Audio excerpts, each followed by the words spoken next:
The hero of our story is a brave warrior from the mountains. He was known for his skills in martial arts and his indomitable spirit.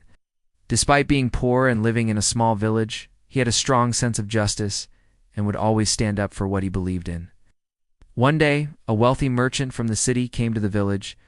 He was a cruel and greedy man who had a reputation for exploiting the poor and oppressing the weak. The villagers were suspicious of him and his motives for coming to their village, but they had no way of knowing that he was there to buy a slave.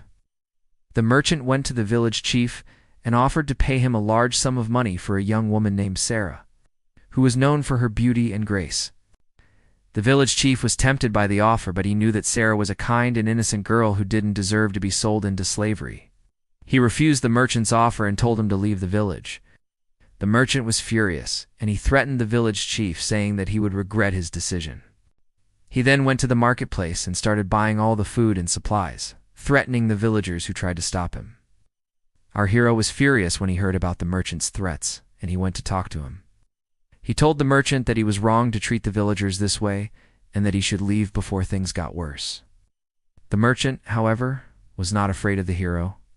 He had heard about his skills in martial arts, and he wanted to test them. He challenged the hero to a fight and boasted about how he would easily defeat him. The hero accepted the challenge, and the two of them went out into the forest to fight. The merchant had brought a sword with him, and he attacked the hero with it. But the hero was too quick for him, and he easily dodged the attacks. The hero then punched the merchant in the stomach, knocking the wind out of him. The merchant was furious, and he attacked again, but the hero was ready for him, and he kicked the sword away from him. The merchant was now unarmed, and he begged the hero to spare him, but the hero was not willing to do so. He had been defending his village and its people, and he was ungoing to let some rich bully come in and threaten them without consequences. He punched the merchant in the face, knocking him out cold.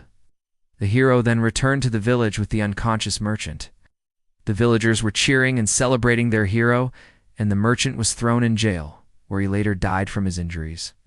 And that's the end of our story.